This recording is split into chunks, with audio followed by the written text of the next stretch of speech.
Olá, amados irmãos e irmãs, graça e paz em nome do Senhor Jesus. E eu quero neste momento cumprimentar vocês que chegaram aí de várias cidades, que sempre têm estado conosco. Nós estamos estudando o livro de Gênesis. Hoje nós iremos estudar o capítulo 9. É um capítulo um pouco polêmico, mas eu creio que vai ser bênção para a sua vida. Tem um fato, por exemplo, aqui no capítulo 9 de Gênesis, quando Noé amaldiçoa o seu filho.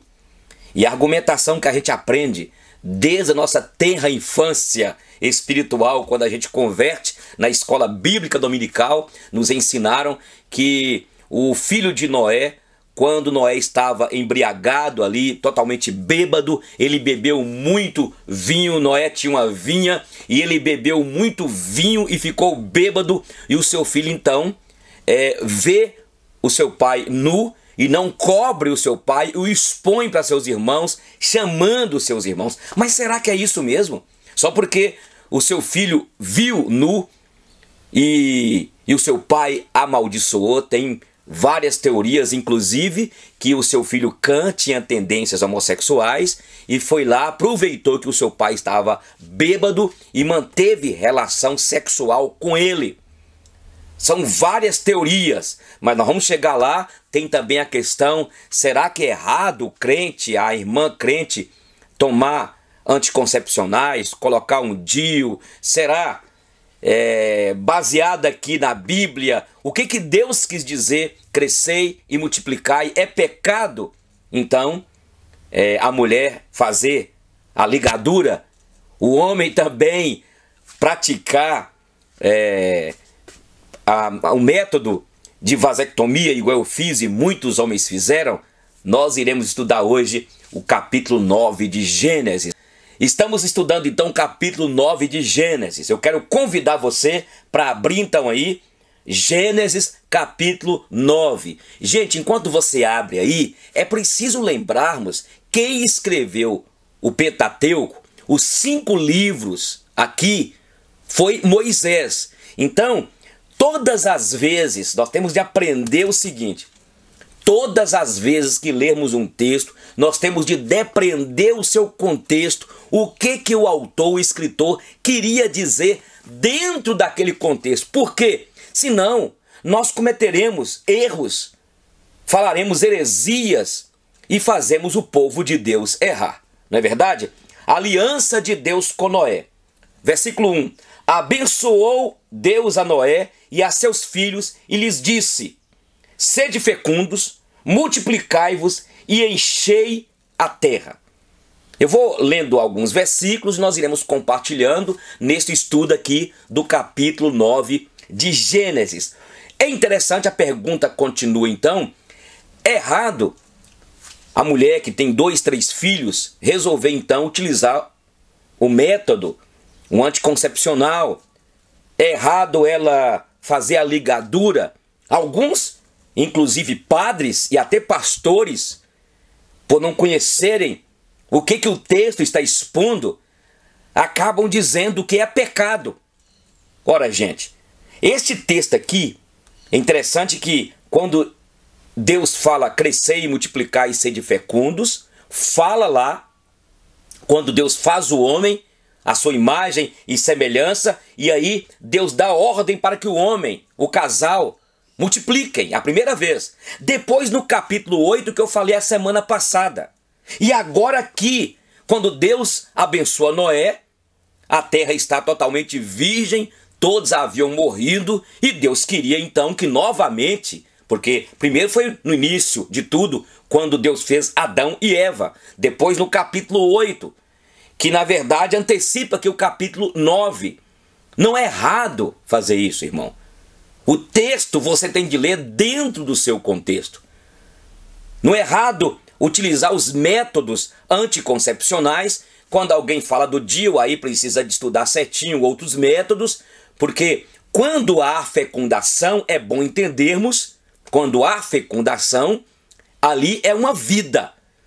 Qual a diferença de uma criança que está em desenvolvimento em poucos segundos para a vovó de 103 anos que ainda está viva? É somente o tempo. Portanto, é preciso estudar. Você aí, irmã, estude sobre os métodos para que você possa utilizar.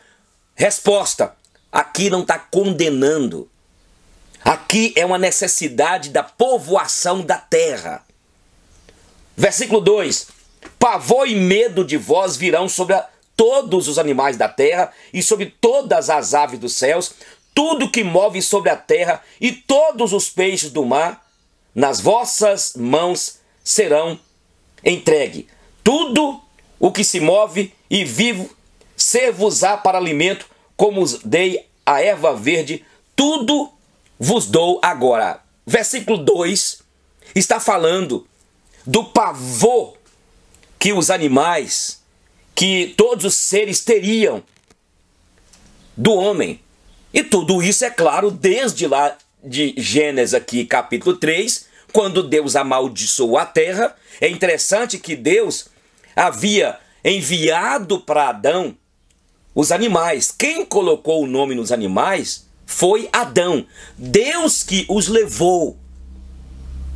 Então, aqui é preciso entendermos que, e é por isso que os seres, os animais, têm medo, pavor do homem.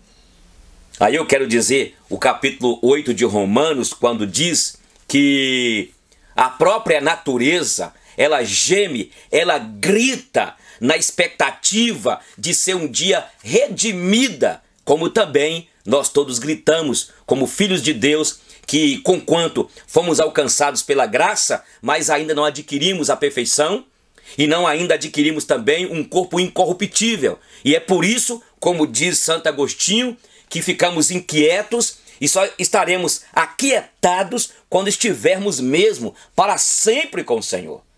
Lembra daquela mensagem que eu preguei? Nós não somos o que seremos. Nós seremos perfeitos, teremos um corpo incorruptível, mas enquanto estamos aqui, ainda estamos debaixo da égide do pecado, estamos no mundo em juízo, e é por isso que nós temos essa questão, essa dificuldade de lidar com os seres animais, e eles têm pavor do homem. O versículo 3 fala sobre o alimento que Deus está dando aqui para Adão doravante comer. Alguns que são aí vegetarianos, alguns veganos, que não dizem que não podem comer carne. Alguns pegam o texto de Gênesis, capítulo lá no início da criação, bem até o capítulo 3, quando declaram que Adão só comia o verde, só comia alface, couve, só comia, na verdade, vegetal. Mas não existe base bíblica lá para isso. É bom entendermos que nós, eu volto a repetir, estamos dentro de um contexto. Moisés está no deserto, ficou 40 anos no deserto, e Moisés então escreve os 5 livros. Os 5 livros estão interligados. E quando nós vemos Moisés escrevendo aqui o capítulo 9, e ele fala aqui, olha, tudo que se move e vive ser-vos-á para alimento, como vos dei a erva verde, tudo vos dou agora. Uma picanha, uma asinha de frango assada, uma linguiça, faz bem. E nós vivemos uma época hoje onde nós estamos vendo as pessoas proibindo e vivendo esta religiosidade. Você vai conversar com um vegetariano ou com um vegano, misericórdia. E é importante entendermos o que está escrito aqui em Timóteo, porque Timóteo fala do final dos tempos, o que ia acontecer com os homens. Olha para você ver, ora, o Espírito afirma expressamente que nos últimos tempos alguns apostatarão da fé por obedecerem a espíritos enganadores e a ensino de demônios. Olha o que diz aqui, que tem a mente cauterizada, a consciência cauterizada, proíbem o casamento e exigem abstinência de alimentos que Deus criou para serem recebidos com ações de graças pelos fiéis, por quantos conhecem plenamente a verdade. E eu vou entrar agora também a questão de comer carne de porco, de comer alguns animais que no contexto de Levítico, eles foram proibidos com fins específicos. E nós vamos chegar lá em Levítico, só quero antecipar, porque nós vivemos uma época, e daqui a pouco nós vamos chegar também na questão do sangue, onde eles falam que não pode comer por causa do sangue, porque o sangue é vida. Ora, Deus está ordenando Noé que podiam comer. Olha para vocês verem, por favor, aí na casa de vocês, Colossenses capítulo 2. Olha para vocês verem. Colossenses capítulo 2. Olha, versículo 16. Ninguém, pois, vos julgue por causa de comida e bebida, ou dia de festa, ou lua nova, ou sábados, porque tudo isso tem sido sombras das coisas que haviam de vir, porém o corpo é de Cristo. Ninguém vos fica aí julgando o que pode comer, não coma isso, não toque naquilo outro. O livro de Colossenses foi um livro, uma carta melhor, que Paulo escreve aos crentes de Colossos, porque eles estavam vivendo isso. Uma proibição, não pode comer carne, não pode lua nova, é lua cheia, lua nova. Eram coisas da época, de um contexto aqui do Velho Testamento, especificamente, que Moisés escreve, que tinha lá as leis, os princípios de vivência, e aquilo tudo caducou. Olha o que ele diz aqui, o versículo do capítulo 2, o que diz aqui, olha, 20. Se morrestes com Cristo para os rudimentos do mundo, porque como se vivesses no mundo, vos sujeitais a ordenanças, a mandamentinhos, não manuseis isto, não proves aquilo, não toques aquilo outro, segundo os preceitos e doutrinas dos homens, porque todas estas coisas com o uso se destroem. Tais coisas, com efeito, têm aparência de sabedoria, como o culto de si mesmo, e de falsa humildade, e rigor ascético. Todavia, não tem valor algum contra a sensualidade. Vamos voltar aqui. Então veja bem aqui, Deus ordenou que pudesse comer. Irmão, coma seu churrasco, tenha controle, né, irmão? Claro. Coma lá sua lasanha gostosa. Então nós vivemos tempo hoje onde as pessoas estão tão apegadas, os veganos, os vegetarianos, que eles acabam vivendo numa idolatria, num culto, às coisas de comer. Vamos continuar? Olha o versículo aí agora 4.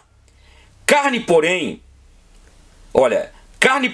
com sua vida, isto é, com seu sangue, não comereis. Certamente requererei o vosso sangue, o sangue da vossa vida, de todo animal requererei, como também da mão do homem, sim, da mão do próximo, de cada um requererei a vida do homem.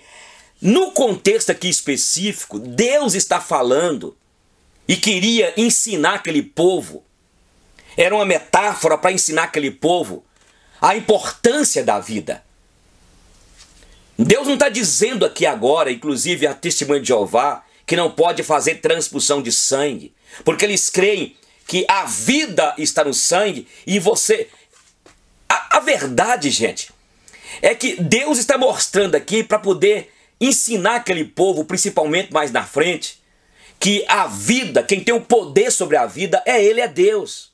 Ora, o mesmo Deus que acima aqui fala que pode comer animais, agora, de repente, aqui mostra a questão para despertar desde Noé e até hoje, nesse ponto aqui, que só Deus tem o poder de dar a vida e tirar a vida.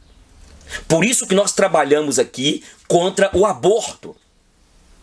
Nós estamos vivendo uma época onde aquelas feministas falam assim, não, eu sou dona do meu corpo. Se eu quiser então tirar a criança, eu posso tirar. Então você é dona do seu corpo, você tem poder sobre o seu corpo. E a criança que está lá dentro não tem poder? Não é verdade? Olha para você ver agora aí o versículo 6. Se alguém derramar o sangue do homem pelo homem, se derramará o seu sangue, porque Deus fez o homem segundo a sua imagem. Então Deus está tratando aqui, dentro específico aqui de 3 versículos, falando sobre a importância da vida. A importância que a vida há. E há um problema sério, gente, porque, inclusive, alguns perguntam assim, mas e carne de porco?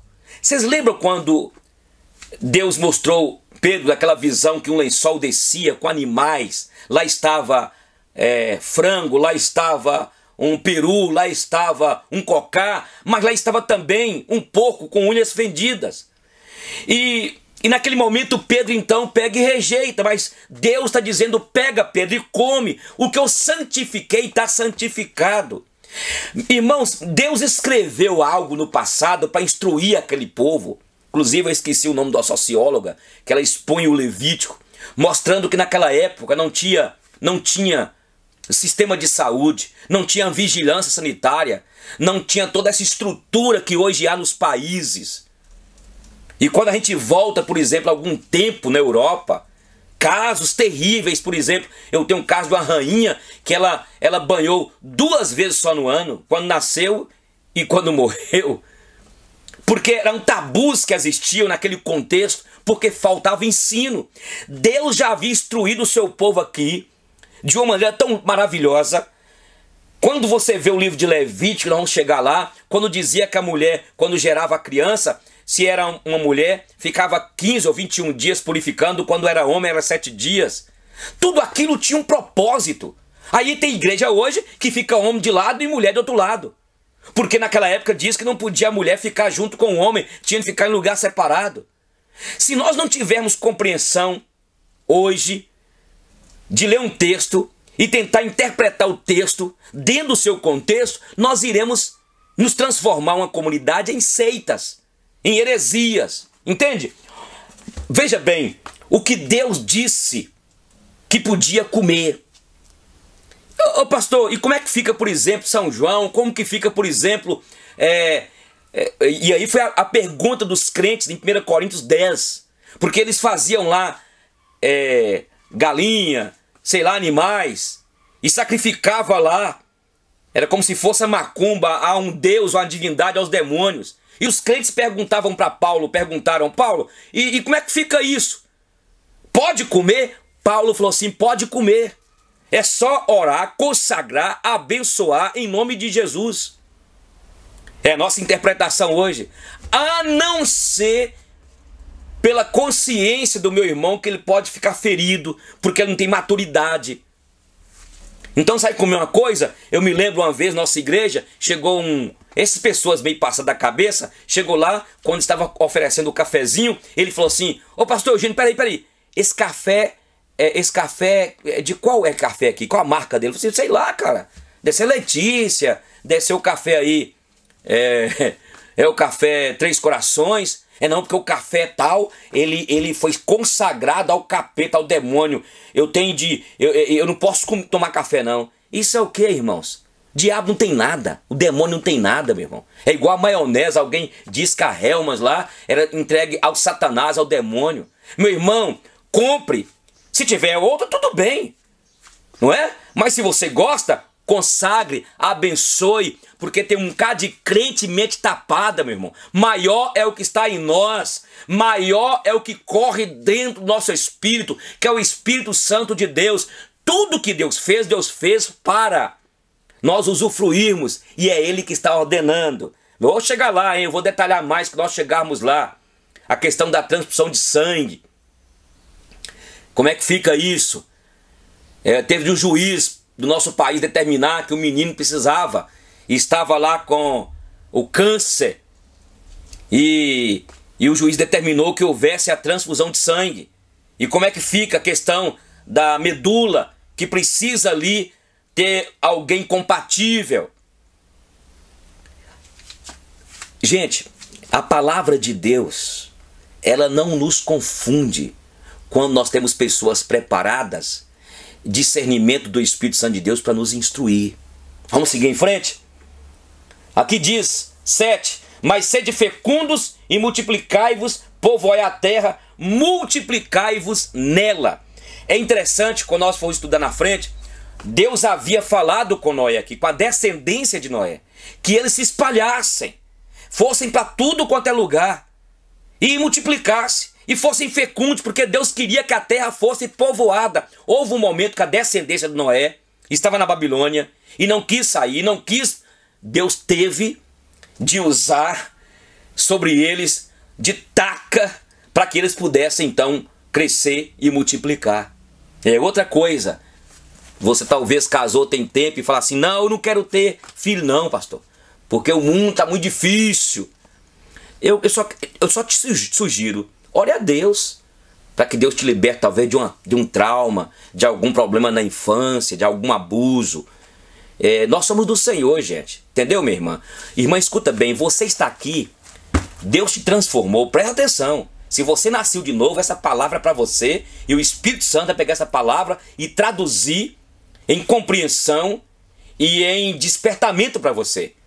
Cada um de nós está aqui como eleito de Deus, fazemos parte do povo eleito, o povo da aliança, e nós estamos aqui para glorificar Deus. Talvez a sua vida ainda está aí triste, angustiada, porque você está tão preocupada com o mundo. Gente, o mundo do passado foi tão difícil, na Primeira Guerra Mundial, na Segunda Guerra Mundial, outrora.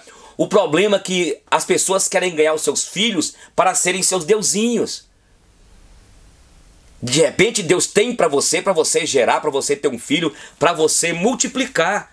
Não cerre a tua madre sem a ordem de Deus. Agora, se Deus colocou em teu coração paz, se você tem orado a Deus com o teu marido, e se o teu marido tem te pedido demasiadamente, de repente vocês terão problemas no futuro. Porque, gente, tudo no início é bonitinho. Enquanto você ainda tá bonitinha, enquanto o seu corpinho tá todo chiquinho, né? Todo bonitinho. O dia e seu marido te pedindo um filho. Eu já vi este filme, e em preto e branco, e também a cores. Ora a Deus, viu? Ora a Deus. Ah, pastor Eugênio, eu quero adotar. Fala com Deus, poxa. É porque eu não quero gerar, eu tenho medo. Peça a Deus para te curar. Bom, eu não estou usando isso aqui para dizer que é obrigado você ter filhos. Eu não tenho base bíblica para isso. Eu só estou dizendo que você deve orar a Deus, porque talvez Deus quer usar o teu ventre como usou de Maria, como usou da minha esposa, como usou da minha filhinha Luna agora, como usou de tantas outras e tantas mulheres que depois viram e até foram curadas. Eu lembro da irmã que ela falou: depois que o meu bebê nasceu, eu estou sendo curada de tantos traumas. Eu estou sendo curada. Eu estou dando mais valor à minha mãe, à minha família. Vai por mim, tá joia? Estamos estudando aí, você que chegou agora, chegou atrasado, hein, irmão? O que é isso? Estamos estudando o livro de Gênesis, capítulo 9. Olha o versículo 9 agora. Eis que estabeleço a minha aliança convosco e com a vossa descendência e com todos os seres viventes que estão convosco, tanto as aves, os animais domésticos, os animais selváticos que saíram da arca, como todos os animais da terra. Olha para você ver, a aliança foi com todos. Estabeleço a minha aliança convosco. Não será mais destruída toda a terra por águas do dilúvio, nem mais haverá dilúvio para destruir a terra. Disse Deus: este é o sinal da minha aliança que faço entre mim e vós. Olha o que ele diz mais aqui. Entre todos os seres viventes que estão convosco para perpétuas gerações. Olha o que diz mais aqui. Porei nas nuvens o meu arco. Será por sinal da aliança entre mim e a terra. Sucederá que, quando eu trouxer nuvens sobre a terra e nelas aparecerem o arco, então me lembrarei da minha aliança, firmada entre ti e mim, entre mim e vós, e todos os seres viventes de toda a terra. E as águas não mais se tornarão em dilúvio para destruir toda a carne. O arco estará nas nuvens. Vê-lo-ei e me lembrarei da aliança eterna entre Deus e todos os seres viventes de toda a terra que há sobre a terra. E disse Deus a Noé: este é o sinal, Noé, da aliança estabelecida entre mim e toda a carne sobre a terra. Olha, gente, até o gato, o cachorro, o porco, o tatu, a cobra, as águias, os pardais, né, os pombos, Deus fez aliança. Lembra? É bom quando chove e você vê então assim, de repente aparece aquele arco-íris, que há muito tempo alguns crentes, já falei aqui já, falaram assim, não, este é o símbolo da nova era. Que símbolo de nova era coisa nenhuma, cara? Esse é símbolo de Deus, quando você vê nos céus, o Deus dizendo, eu sou fiel, eu prometo a vocês que eu não vou destruir mais a terra com água. Mas, nós falamos aqui já, né, que vai ser destruído tudo. A Bíblia fala em Pedro, tudo vai ser consumido com fogo. Tudo vai ser destruído com fogo. Deus falou que ele não vai mais derramar juízo sobre a terra com água. Mas ele já derramou juízo com fogo. Lembra de Sodoma e Gomorra? Deus já derramou juízo, inclusive no deserto, durante os 40 anos, onde a terra abriu e aqueles filhos de Coré, aquela raça de rebeldes, a terra engoliu. Você crê nisso? Entende? Mas vai haver, e sempre Deus trata com a humanidade. E eu estou lhes dizendo que esta pandemia é Deus tratando com toda a humanidade. Inclusive, gente, o símbolo do arco, que era na verdade uma arma de guerra. Na verdade, Deus quis mostrar que este símbolo, que foi uma arma que ele utilizou, e ele atirou, não foi uma flecha grande, ele atirou foi águas que vieram de baixo, como eu lhes disse, abriram-se as comportas, né? Ou melhor, abriram-se aqueles grandes abismos e abriu também de cima, derramando água sobre a terra. Deus então diz, e é um símbolo de guerra, de batalha, as tribos, os guerreiros antigamente utilizavam do arco. Então o arco-íris, com aquelas cores lindas, representa a aliança de Deus com a igreja dele, com os eleitos dele, representa na verdade a aliança com o povo da aliança dele. Entendeu? Agora nós iremos para o final. Aqui diz o versículo 20. Olha o que diz aqui. O versículo 20 diz: sendo Noé lavrador, passou a plantar uma vinha. Bebendo do vinho, embriagou-se e se pôs nu dentro de sua tenda. Olha, eu quero, não é nosso momento agora não, mas há uma discussão hoje. Será que o vinho da ceia deve ser vinho mesmo, é suco? Ah, não, naquela época não era vinho que embebedava. Ah, por favor, né, gente? Você pode tomar suco de uva até você cansar. Você vai dar sono. Aqui fala que ele tinha uma vinha e tinha vinho e fermentou. E Noé ficou bêbado. Ficou tão bêbado que ele caiu lá, deitou lá e ficou embriagado. Olha o que diz agora. Ele ficou nu dentro de sua tenda. Olha para você ver. Alguns acreditam que agora houve o voyeurismo, porque Cã, aqui fala Cã, pai de Canaã, vendo a nudez do pai, fê-lo saber fora. Foi lá fora e falou para os seus dois irmãos. Então Sem e Jafé tomaram uma capa, puseram-na sobre os próprios ombros de ambos e, andando de costas, rostos desviados, cobriram a nudez do pai sem que a vissem. E quando Noé foi despertado da sua embriaguez, se tornando sóbrio, voltou à lucidez. Noé então soube o que havia feito seu filho moço. E ele então disse: maldito seja Canaã, seja servo dos servos a seus irmãos. E ajuntou: bendito seja o Senhor Deus de Sem, e Canaã lhe seja servo. Engrandeça Deus a Jafé, e habite ele nas tendas de Sem, e Canaã lhe será servo. Gente, esse texto é um texto forte, porque eu e você aprendemos na escola bíblica dominical que Cã pegou e viu seu pai pelado lá. Ninguém sabe se ele estava de cabeça para baixo, se ele estava de lado, se ele estava de cabeça para cima. Ninguém sabe o que ele estava lá. Alguns acreditam aqui que então o Cã praticou o voyeurismo, ficou espiando o seu pai peladão lá.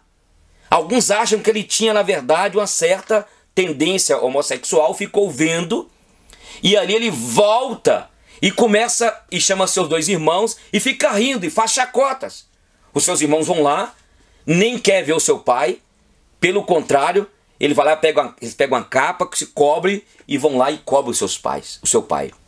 Alguns acreditam que ele então praticou um abuso sexual no seu pai pela conduta que ele tinha. Outros acreditam que ele então castrou o seu pai, até chegar ao ponto de dizer porque depois Noé não teve mais filhos.